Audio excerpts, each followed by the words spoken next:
the life of other people, the human connection with sport is very important because we learn through the interaction.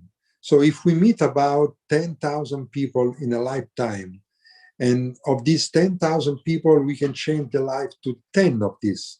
And of these 10, we can change the life to other 10, and so on.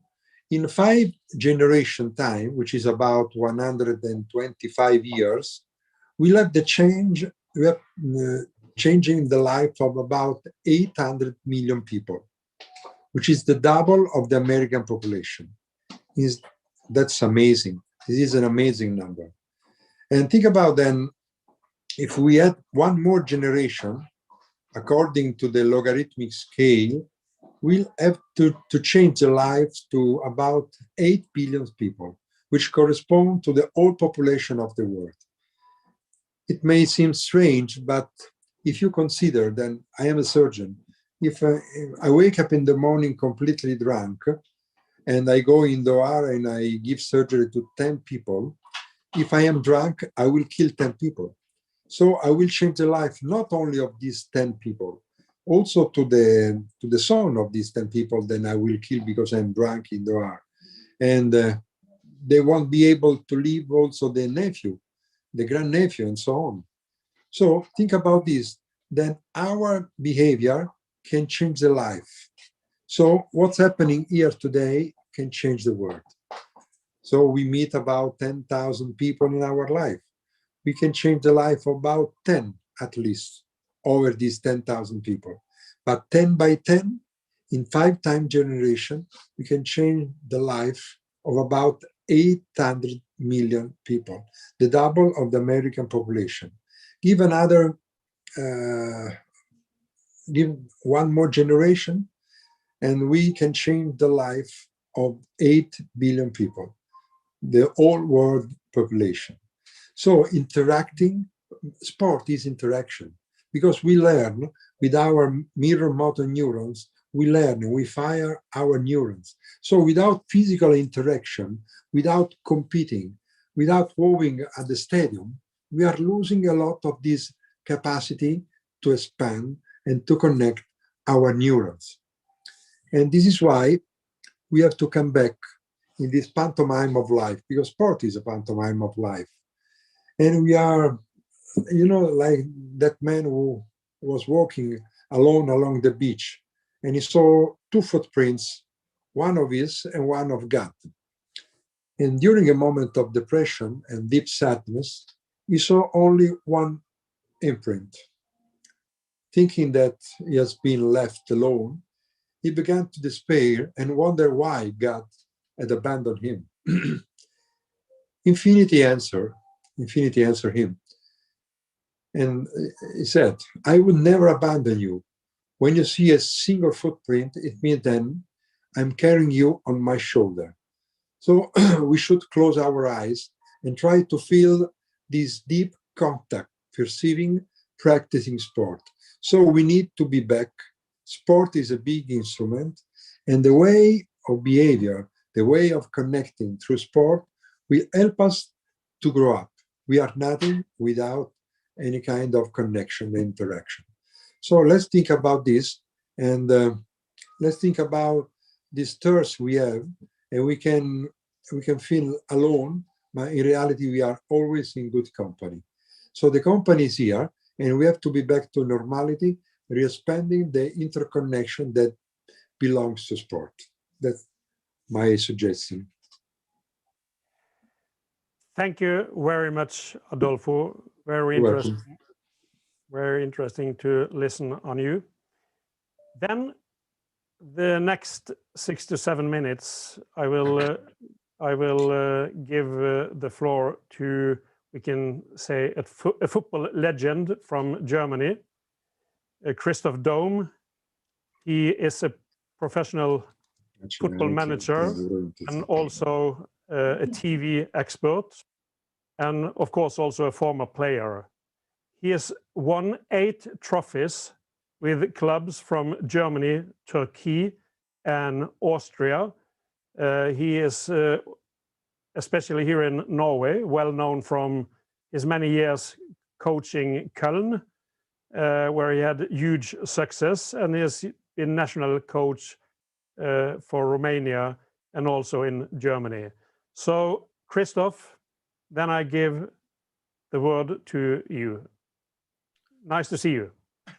Thanks, Inge. It's a pleasure for me. I also want to give a very warm welcome to all our speakers and to our audience.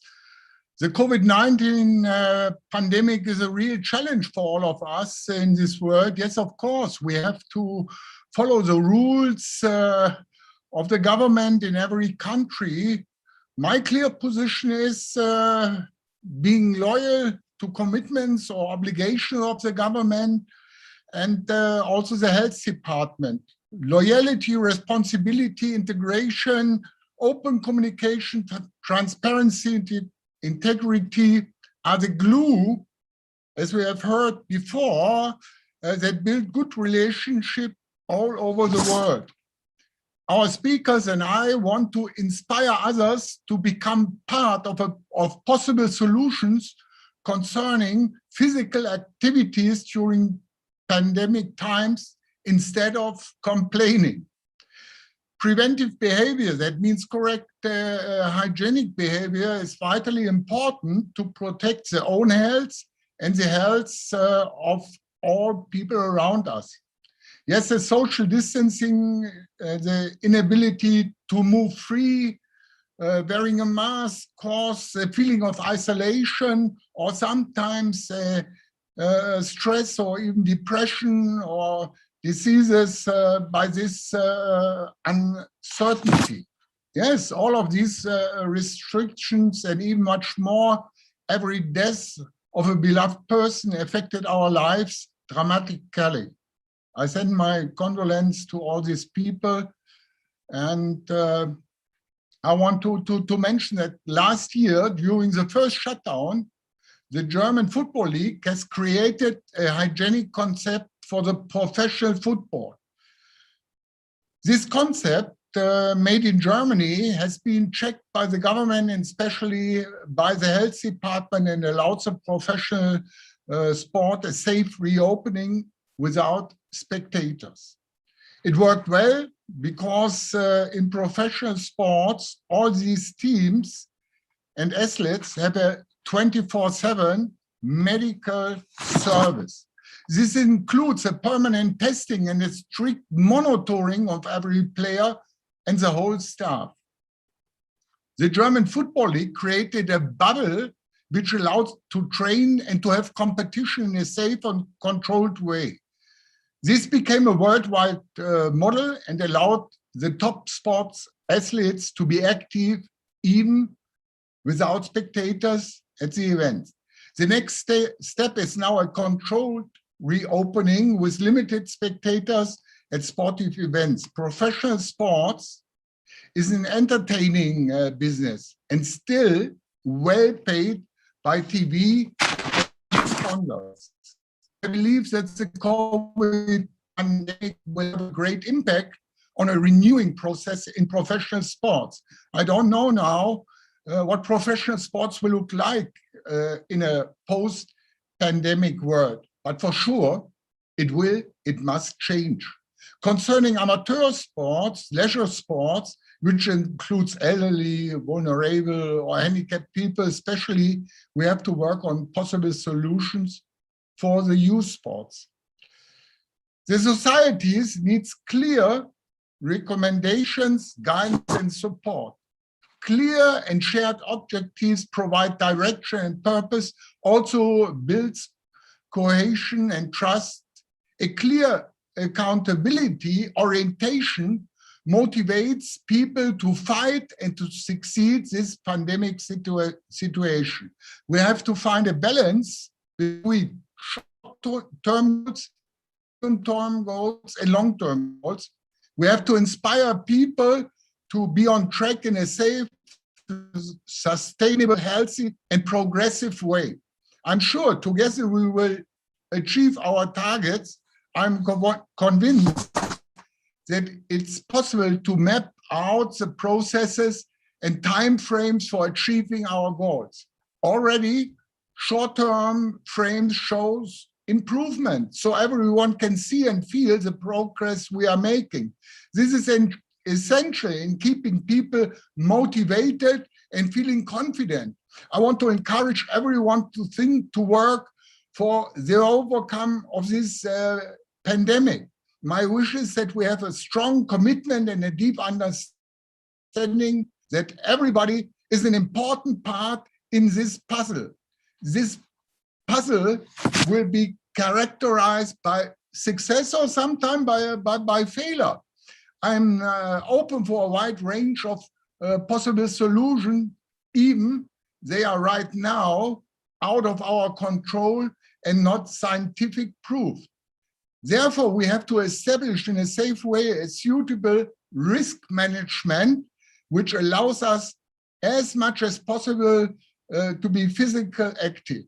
Physical activities must become a common habit.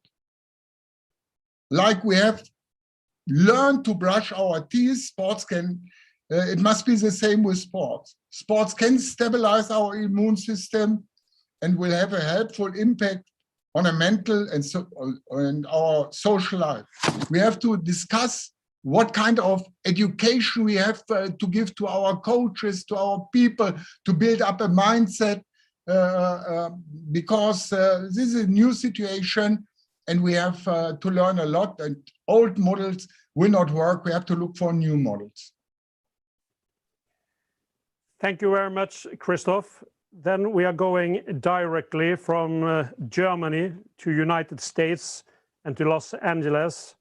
I wish Mr. Tom Ferry, the Executive Director and founder of the Sports and Society program in the Aspen Institute, welcome.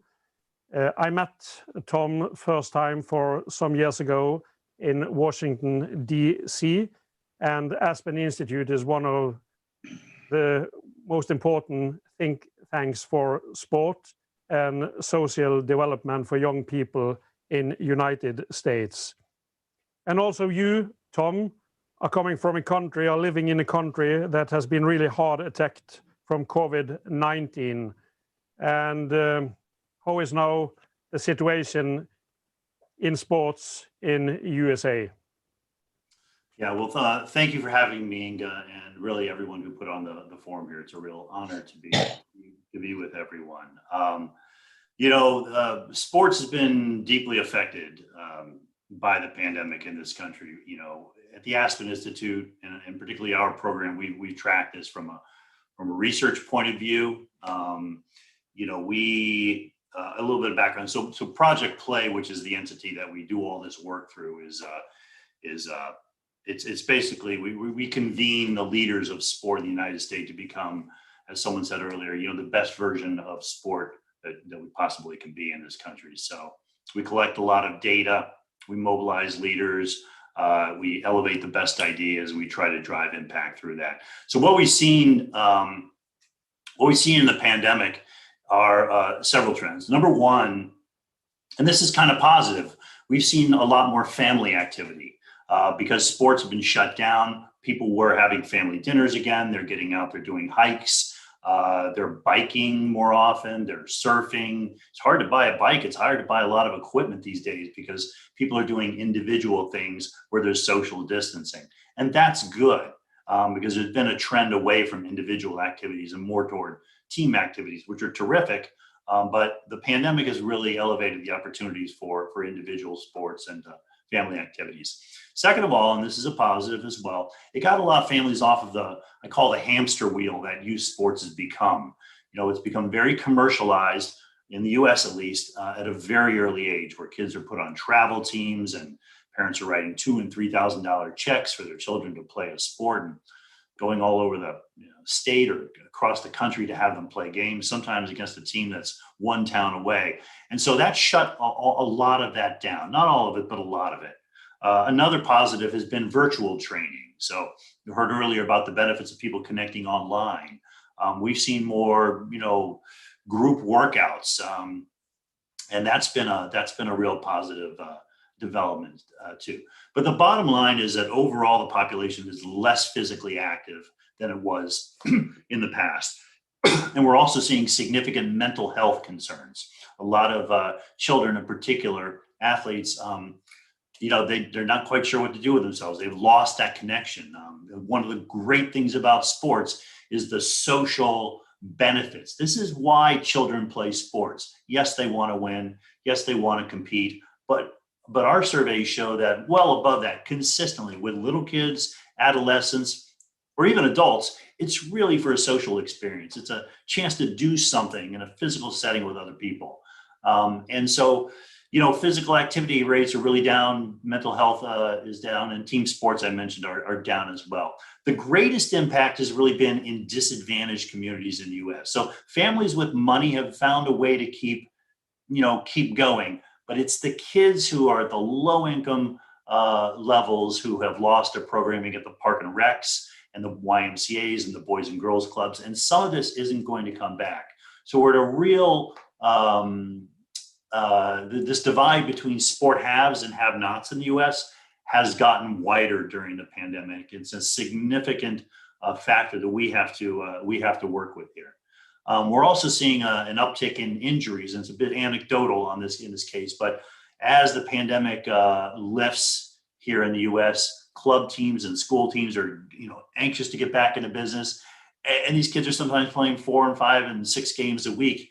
And my son busted his ACL going from 0 to 60 first game of the in a year. So significant health concerns across the board. So I think this is really kind of an inflection moment in this country. It's a historic moment on what we want the sport model to be coming out of this. We do know there's greater demand for sports than ever before because things have been shut down. Our surveys show that 30% of adolescents have greater desire to play sports than they did in the past, and only 16% of kids have less desire to play sports in the past. But will the system be able to meet the demand for the quantity of experiences and the quality of the experiences? So we've done a lot of thinking about that within Project Play, about how to build this new model for sports in this country.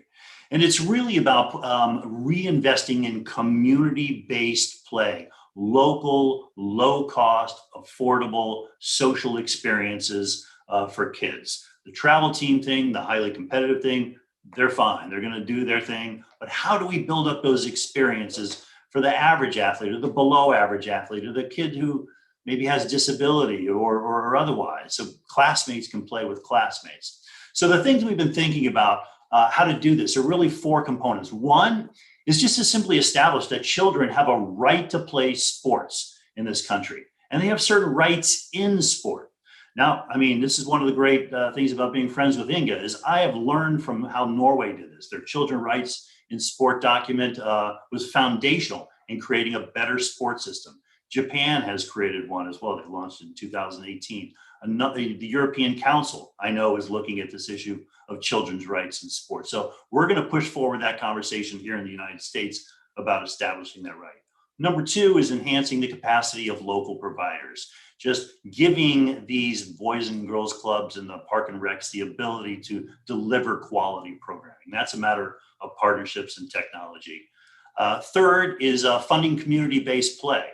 So a couple of very positive things that have come out of the pandemic are last August, the federal government committed to spending $900 million a year on parks, about half of which will go to national parks, and about 30 or 40% will go to state and local communities for matching grants. This is an opportunity to get more infrastructure built. It's funding that has been sought for decades, and we got it only because the pandemic came along, because of that sense of crisis. Second of all, just yesterday, the state of New York passed, legalized, mobilized mobile sports betting for the first time, the largest, sports betting community in the U.S. And part of that money is going to go toward youth sports. Again, this is an idea that I learned about and wrote about a couple of years ago. It was baked into this legislation, thanks to Norway and thanks to some of the other countries that have used this model. We absolutely pull ideas from elsewhere.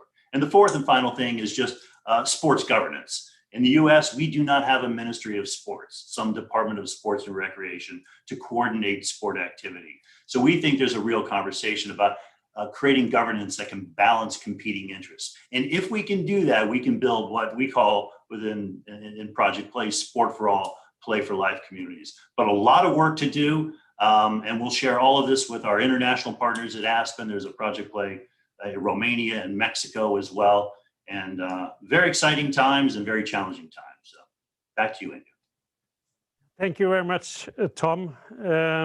We have now approximately 18 minutes back to have some questions, and all of you have been speaking about the needs in these days of physical education and sports.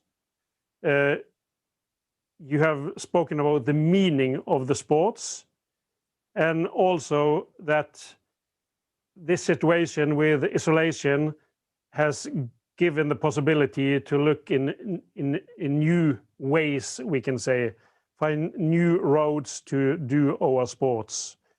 And I go back to you, Pulela, in India. Directly, what new possibilities have you seen out of the crisis for the sport and badminton, especially then, that you are working with in India?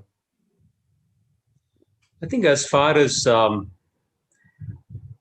we are concerned, I think online classes have been something which have gone on. As far as professional athletes are concerned, people who are competing are concerned, they've kind of stayed on with the sport. The people who are less into sport are the ones who are not taking up the sport or just taken up the sport are the ones whom we've lost majority of the times.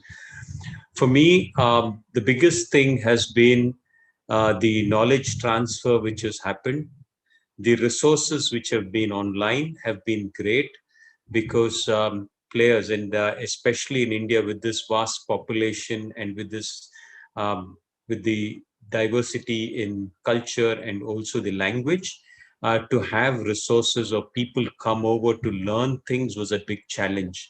That gap seems to have been lessened thanks to the COVID-19, because we now have more information online available and a lot more access and an interactive community which has grown through these Zoom classes, which have actually made more people accessible to knowledge. So that's something which I think is a positive. The negative side, as far as competitive athletes are concerned, they still have to continue playing the sport because they've invested enough time and energies. But the younger kids or people who have just taken up the sport or going to take the sport are really confused how long and whether they will make this into a career. So that's an area which has been of concern. Thank you very much, Pulela. And then back to you, Anja. You are from one of the most popular sports in Norway, a team sport, an indoor sport, handball, where we have had a lot of success. And you have also contact with a lot of young athletes in the handball sport. You have to be creative when you are working with the young people in a team sport that not in periods could train together. How has this experience been, Anja? Well, to me, it's been amazing because I have been able to be in touch with all of these amazing young athletes who have also been in touch with these pro athletes, their heroes. So they have been teaching their skills to these young athletes. So I think that journey has been amazing.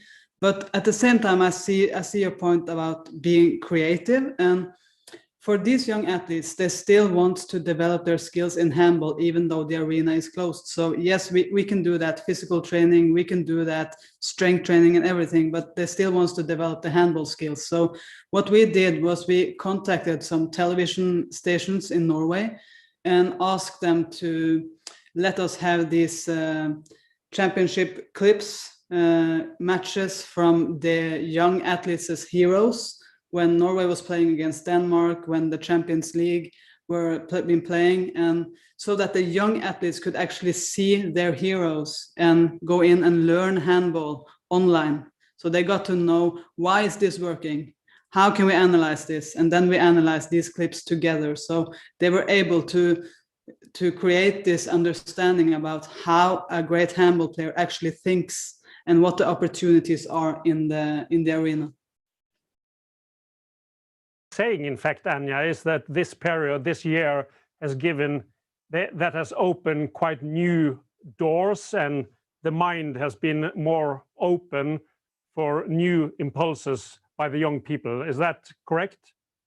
Yeah, that's my opinion. We see that the athletes now are more able to think creatively by themselves, and they're also able to understand their role in this society. They're just not striving to win their gold medal so that they can feel like they have accomplished something in their lives. They know their values. They know that I have a heart and I'm only human. So I think that both creative thinking about developing skills, but also the impact it has on being an actually human. No matter what you accomplish on the field, you're still a human and you need to contribute on the society, and we need each other. So I think it's been rough, yeah, but we have learned a lot, and that's the amazing part.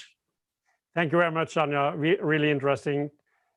And to Adolfo and back to Italy, you are professor, you are doctor, you have met many, many different cases in your time as a doctor, but you said something about it has been important to find the meaning in life through sports. And you used the word socialization quite many times in your speech, Adolfo. That is really interesting.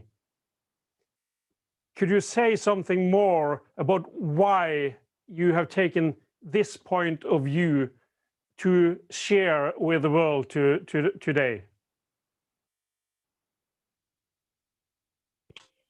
I think, my friend, then the basic instrument of sport is empathy. I have been practicing in the national team for rugby. I was a rugby player, and I climbed 2 times the Everest, and I am a pilot, helicopter pilot.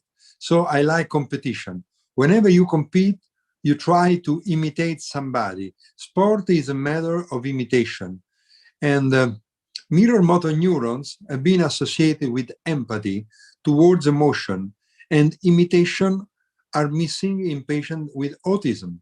This kind of lockdown is giving us a kind of autism, is a functional autism. You know, the concept is then we no connection, there is no empathy. If there is no empathy, we do not release endorphin. Endorphin are the salt of life, and we need the serotonin, we need acetylcholine. We cannot be like a gazelle trying to escape. So when we are trying to escape, the gazelle, with the Leo trying to catch her, doesn't think to eat, doesn't think to make love or to reproduce herself. So sometime in this moment, we are like the gazelle, we are stressed. So we have to be back to the rewarding. Rewarding means that whenever you discover something, you meet somebody, you interact with sport, the reward is endorphin. Are endorphins serotonin? If you don't have serotonin, it's like to say that you have the half empty glass.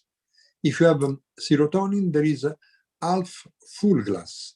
So sport can make us with a half glass full.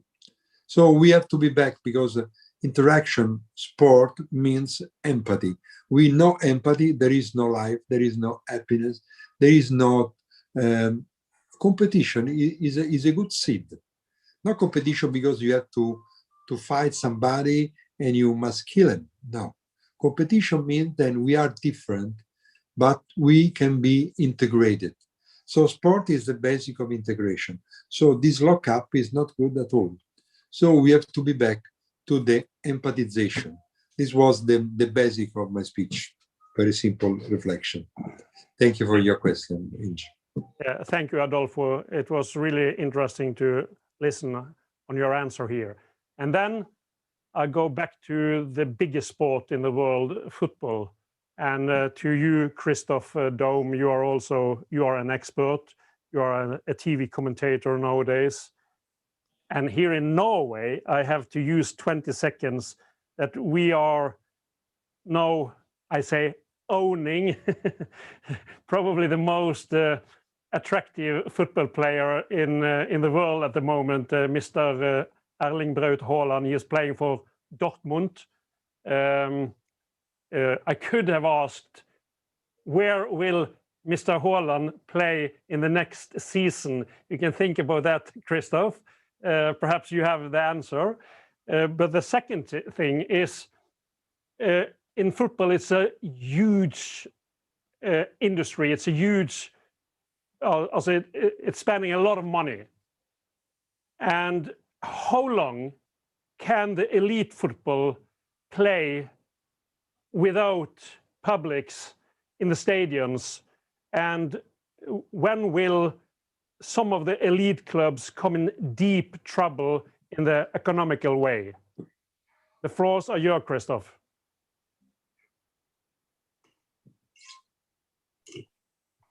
Thanks, Inge. First of all, I will give a telephone call to Barcelona or Madrid. Even I spoke with Michael Zorc from Borussia Dortmund. They still believe that Haaland will stay in Dortmund, but his father and his agent have been, I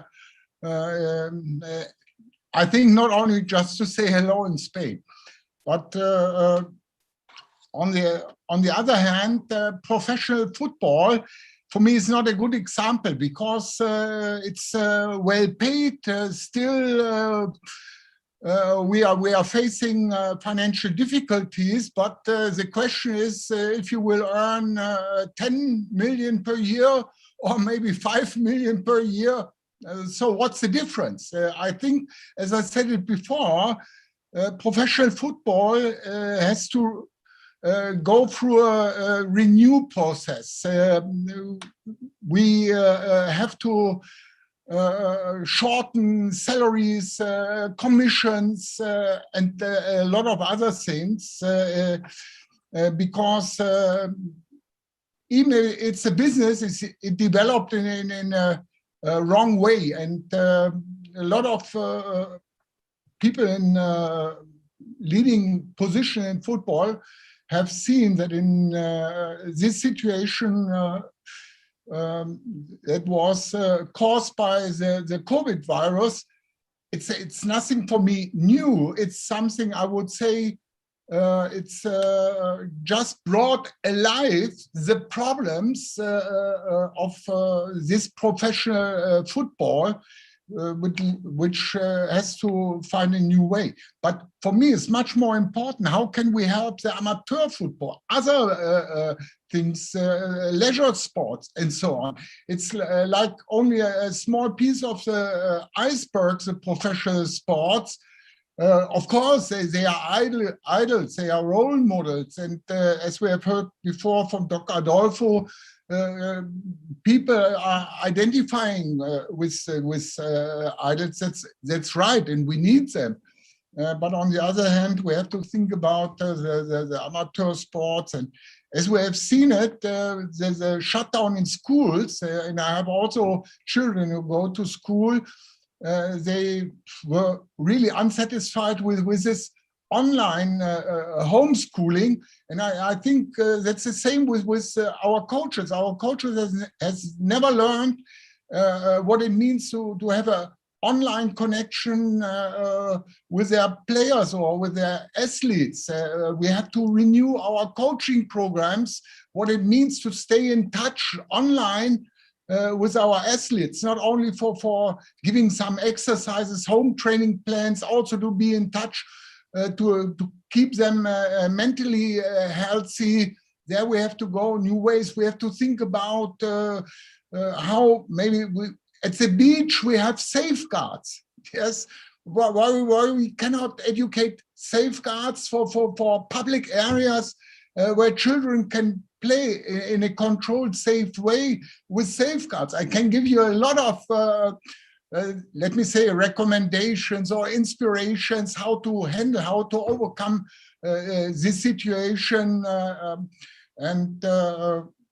Yes, I think we are on a good way. I'm positive. We have achieved a lot, but the next pandemic situation is right now in front of our door. It will not be over when we have vaccination and we have stopped this COVID virus. The next will come. So we have to prepared for the future when the next pandemic situation will appear.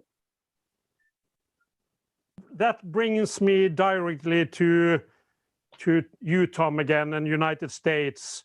You were talking about this new sports model that you will believe and hope will come to United States, that much more of the young children can be part of the sports society. So what do you think in 1.5 minutes now? What does the new reset look like in United States? Well, the reset starts with a commitment to resetting, not just going back to the way things were done previously. And bearing in mind the fact that even though the US may be known as the world sports superpower in perhaps some sports or otherwise, we still don't have, most children still do not have a sustained sports experience that's going to be able to develop them. We have too many kids who are pushed out, locked out, just shut out from quality experiences into the teenage years, which is really unfortunate. And I think the key is keeping the research in mind. We know that kids who are physically active and play sports are 1/10 as likely to be obese. They're more likely to stay in school. They're more likely to go to college. They're less likely to suffer any number of chronic diseases, including 13 types of cancer. They're more likely to be active parents. And because of that, they're more likely to be good role models for their kids. And their kids think that's just how I live, is we're running and we're doing things that are active. So that's the key, is to understand the value proposition that sports offers, including addressing a number of the challenges that we have in our society around social cohesion, educational advancement, gender equality, racial equality. Sport is an incredibly powerful tool. And if we treat it as that powerful tool and not as sort of a subset of the entertainment industry, something that's on the side, then we're going to be able to move our society forward. And thank you very much, Tom. And then that brings me to one of the biggest leaders in our history, Nelson Mandela from South Africa. He said once that the sport has the power to change the world.